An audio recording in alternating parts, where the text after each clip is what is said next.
ओम तत्सत त्वम असि।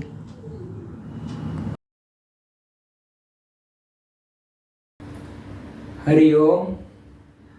गुरुवर्य योगदास श्री जय गणेश जोशी यांना नमस्कार। आजचा आपला विषय आहे मनस्वास्थ्य, मूलभूत आणि शाश्वत उपाय। सध्या हा एक महत्त्वाचा विषय झालाय, कारण वाढती स्पर्धा, चंगळवादी आणि भोगवादी जीवन पद्धती, ताणतणाव, अस्थिरता, अज्ञान, अहंकार, वाढते प्रदूषण आणि सोशल मीडियाचा अतिवापर, इन्स्टंट झटपटचा जमाना, या सगळ्यांमुळे मनुष्य त्याची मनःशांती, मनस्वास्थ्य हरवून बसलाय का काय, असा प्रश्न पडतो। आणि यावर बऱ्याचदा भौतिक उपाय केले जातात। म्हणजे 4 दिवस कुठेतरी ट्रिपला जाऊ, सिनेमाला जाऊ, हॉटेलमध्ये जाऊ, सारखी गेट टुगेदर्स करू, समारंभ आयोजित करू, टाळ्या वाजवून मोठ्याने हसू, औषधे पेये घेऊ। पण हे सर्व तात्पुरते उपाय आहेत, वरवरचे उपाय आहेत। याचा उपयोग फक्त 4 दिवसच होतो। जसे एखादी जखम खोलवर असेल तर वरवर मलमपट्टी लावून त्याचा उपयोग होणार नाही। तर आज आपण थोडे सखोल जाऊन यावर कायमस्वरूपी शाश्वत काही उपाय आहेत का ते बघूया। सर्वप्रथम आपण संत कबीरजींचा एक प्रसिद्ध दोहा पाहूया। यातून मनस्वास्थ्य किती महत्त्वाचे आहे ते बघूया। दोहा असा आहे, कबीरजी म्हणतात, धरती फाटे मेघ मिले, कपडा फाटे डौर, तन फाटे को औषधी, मन फाटे नहीं ठौर। ते म्हणतात, धरती फाटे मेघ मिले, म्हणजे उन्हाळ्यात तापल्यामुळे जमिनीला भेगा पडतात, क्रॅक्स जातात। त्यावर पुढे पाऊस पडला, पाणी पडले की ती परत एकजीव होते, क्रॅक्स नाहीशा होतात। कपडा फाटला तर डॉर म्हणजे धागा आहे, त्याने कपडा शिवता येतो। तन फाटे को औषधी, शरीराला काही जखम झाली, रोग झाला तर काहीतरी औषधे आहेत, त्याने तो रोग बरा होतो। पण मन फाटले, मनाला काही रोग झाले तर त्याला विशेष असे काही उपाय नाहीत, औषधे नाहीत। मानसिक रोग लागले, मनोरुग्ण झाला तर अवघड असते। इतके मनस्वास्थ्याला महत्त्व आहे। WHO ने शारीरिक स्वास्थ्याबरोबर मनस्वास्थ्यालाही खूप महत्त्व दिले। मनोरुग्ण बाहेरून पटकन दिसूनही येत नाही व मनाला रोग झाला तर धडधाकट निरोगी मनुष्य पण रोगी होऊ शकतो।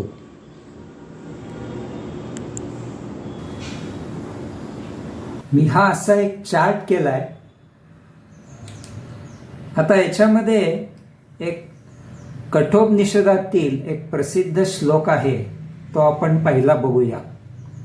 तो श्लोक असा आहे, आत्मानं रथिनं विद्धि शरीरं रथमेव तु, बुद्धिं तु सारथिं विद्धि मनः प्रग्रहमेव च।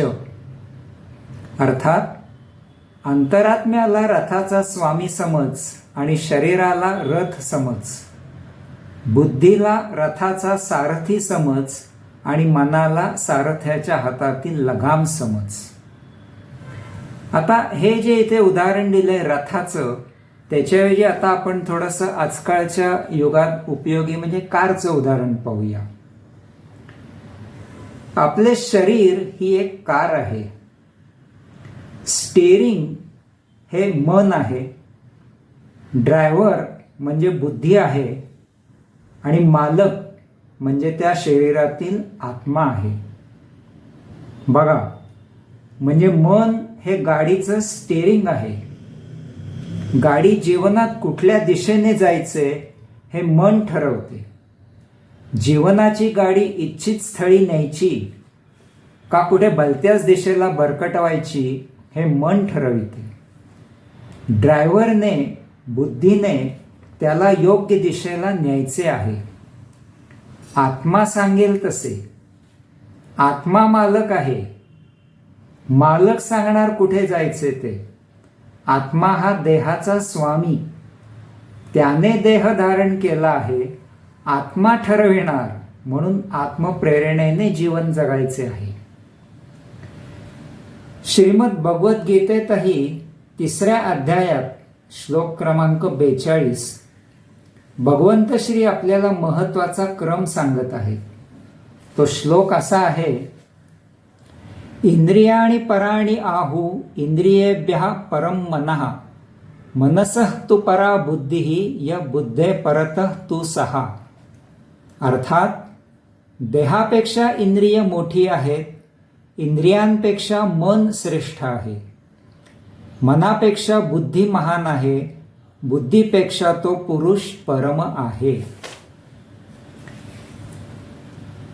प्रथम देह, मग इंद्रिय श्रेष्ठ, नंतर मन, मग बुद्धी श्रेष्ठ आणि शेवटी आत्मा महत्वाचा. बाकी सर्व या आत्म्याचे गुलाम आहेत.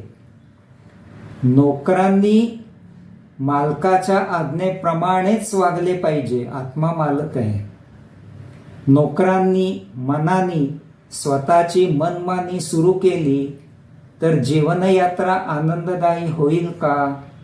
नक्कीच नाही. आपल्या नोकरीच्या ठिकाणी साहेबाचे न ऐकता आपण स्वतःच्याच मनाने काम केले तर साहेब कामावर आपल्याला ठेवेल का?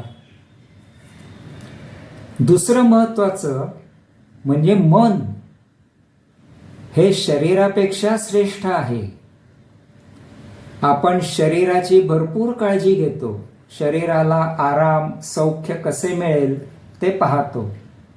शरीराला थोडी जरी जखम झाली तरी लगेच डॉक्टरकडे जातो. आजकाल हाय प्रोटीन डाएट घेतो, अंडी बदाम खातो, या शरीराला छान सजवतो. पण मनाची काही काळजी घेतो का? मन तर देहापेक्षा श्रेष्ठ आहे. आमच्याकडे अभ्यासाला काही मुलं येतात. त्यांना मी विचारतो, काय रे मन म्हणजे काय माहितीये का? मन कुठे असते रे? आपण जन्मल्यावर आपल्याला मन असते का?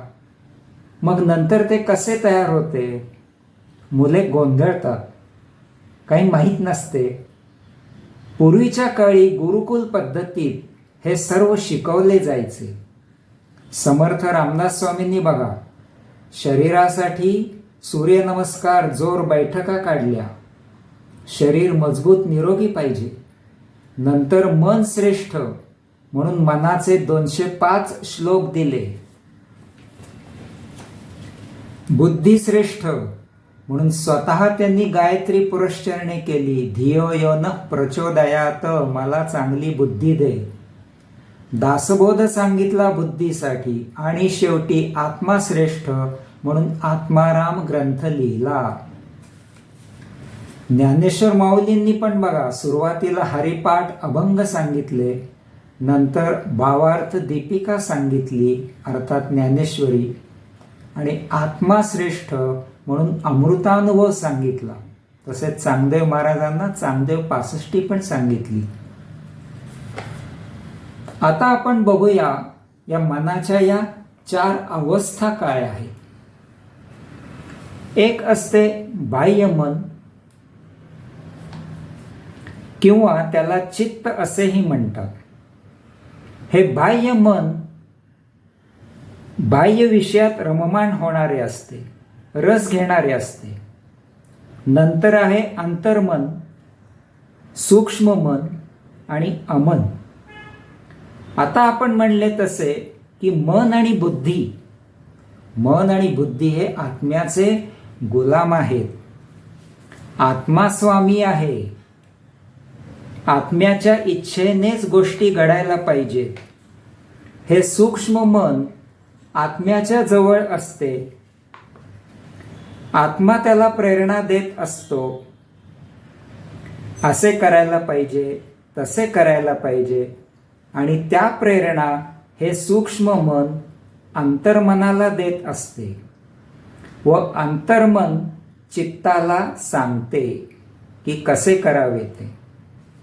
जसे एखादे काम प्राईम मिनिस्टर होम मिनिस्टरला सांगतो, होम मिनिस्टर त्याच्या सेक्रेटरीला सांगतो व सेक्रेटरी पुढे इतर अधिकाऱ्यांना सांगतो, तसे आता या अधिकाऱ्यांनी होम सेक्रेटरी प्रमाणेच काम करायला पाहिजे, स्वतःच्या मनाप्रमाणे नाही, तरच राज्यकारभार व्यवस्थित चालेल ना.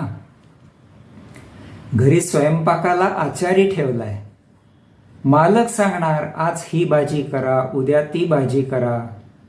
आचारीच जर का ठरवायला लागला, त्याला ज्या भाज्या आवडतात त्याच भाज्या तो करायला लागला तर चालेल का? मालक हतबल होईल. आचार्याने जो मेनू सांगितला आहे त्याप्रमाणेच स्वयंपाक करायला पाहिजे. तसेच या बाह्य मनाने, चित्ताने, अंतर्मनाकडून ज्या आत्मप्रेरणा आल्या असतील त्याप्रमाणेच इंद्रियांकडून काम करायला पाहिजे. पण आपले चित्त काही ऐकायला तयार नसते. आयुष्यभराच्या काही सवयींनी, संस्कारांनी चित्ताच्या काही वृत्ती तयार झालेल्या असतात. बघूया, आपण काही याची उदाहरणे पाहूया. पहिलं उदाहरण, घरी पुरणपोळ्या केल्यात. पुरणपोळीची जिभेवर असणारी चव चित्ताला चांगली माहिती आहे. पुरणपोळी पाहिली की तोंडाला पाणी सुटते. मस्तपैकी गरम गरम 3 पोळ्या खाल्ल्या जातात.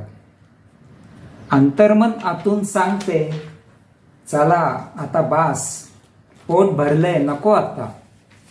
चित्त म्हणते, अरे घे अजून एक, छान झालीये, आता दुधाबरोबर घे. पुरणपोळी काय थोडीच रोज रोज होतीये, खाल्ली जाते अजून एक.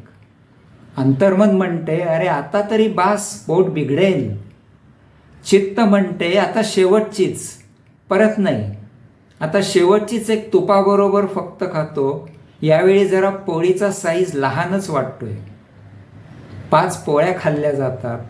आता शेवटी व्हायचे तेच होते. अस्वस्थता येते, गॅसेस होतात, अपचन होते. दुसरं उदाहरण पाहूया.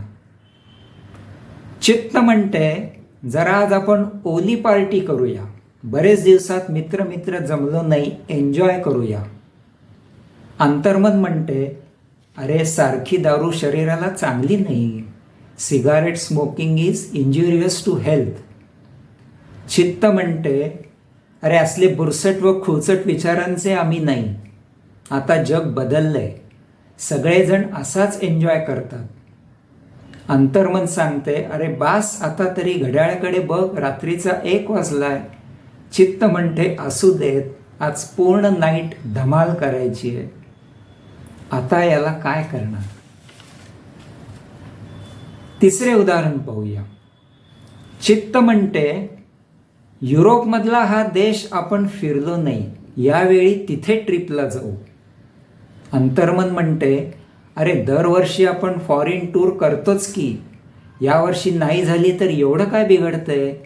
युरोपमधले सगळेच थोडे देश पाहायला पाहिजेत आपण.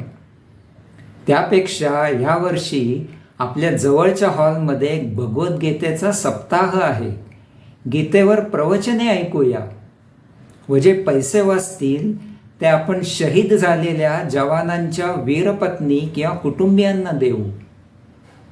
चित्त म्हणते, ते नंतर बघू, यावर्षी तेथे ट्रिपला जायचे म्हणजे जायचेच. माझे सगळे मित्र तेथे जाऊन आले. असे आपले सतत चित्त म्हणजे बाह्य मन व अंतर्मनाला आत्म्याकडून मिळणाऱ्या सत्प्रेरणा यांचे सतत द्वंद्व सुरू असते. विचारांची घालमेल सुरू असते. मन अस्थिर होते. जीवाची यात मधल्यामध्ये कुचंबणा होते, तळमळ होते. मनस्वास्थ्य बिघडायला लागते. बाहेरून मनुष्य कितीही हासरा मुखवटा घातला तरी आतून त्या मनुष्य सतत टोचणी होत असते, अस्वस्थच असतो. कारण आत्मा म्हणतो की अरे मी या देहाचा स्वामी आहे, मी देह धारण केला आहे, मी या देहात आहे म्हणून चैतन्य आहे, देह जीवित आहे. चित्त म्हणते ते काही नाही, सगळे असेच करतात, मीही असेच करणार आणि हेच योग्य आहे. जसे एखाद्या घरात सुजाण पालक आपल्या अपत्याला शांतपणे समजावून सांगत असतात, अरे असे करू नको, ते योग्य नाही. पण कुलदीपक त्याकडे दुर्लक्ष करून आपल्याच मस्तीत काय ते करतात. नंतर पस्तवायला होते, घरी मतभेद होतात, कलह होतो, दुरावा येतो, घरचे स्वास्थ्य बिघडते.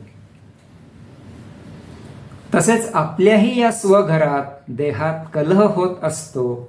बाह्य विषयात रममाण होणारे चित्त व अंतर्मनाच्या येणाऱ्या आत्मप्रेरणा या दोघांमध्ये सतत कलह होत असतो व त्याचा परिणाम आपल्या आनंदी जीवनयात्रेवर होतो. जसे थोर पेशवाईतील अंतर्कलहामुळे पेशवाई क्षीण झाली, पराक्रमी मराठ्यांच्या अंतर्कलहामुळे पानिपतचे तिसरे युद्ध मराठे हरले, तसेच या अंतर्कलहाचा परिणाम आपल्या आरोग्यावर होतो. चित्ताला सुख पाहिजे असते तर अंतर्मनाला आनंद पाहिजे असतो. चित्त द्वैतात जगते तर अंतर्मन अद्वैतात जगायला बघत असते. चित्त कधीही शांत होत नाही, ते कधीही म्हणत नाही की आता बास, भरपूर झाले. ते कधीही म्हणणार नाही उतारवय झाले तरी चित्त अजून तसेच ताजेतवाने उपभोगांना लालचावलेले असते. आणि यातून अयोग्य वर्तन झाले की अंतरात्मा आतून सतत टोचणी देत असतो. त्यामुळे मनःशांती ढळते, मनस्वास्थ्य बिघडते. आणि मग काय, या आपल्या घराबाहेर नको असलेले हे देशी विदेशी पाहुणे टपूनच बसलेले आहेत घरात घुसायला. नैराश्य, एकलकोंडेपणा, भीती, खोटे भास, काळजी, depression, mood swings, schizophrenia, OCD वगैरे वगैरे. मग आता यावर करायचं तरी काय, असा मोठा प्रश्न पडतो. तर आपल्या या चित्ताच्या ज्या वृत्ती आहेत त्या अभ्यासायच्या. या चित्ताच्या वृत्तींना विरोध करायचा नाही, त्यांना टक्कर द्यायची नाही, कारण ते दुप्पट उफाळून येतील. तर त्यांना निरोध करायचा, त्यांना हळुवारपणे प्रेमाने त्यांची फक्त दिशा बदलायची. कसे ते आपण आता पुढच्या व्हिडिओत पाहू. हरि ओम.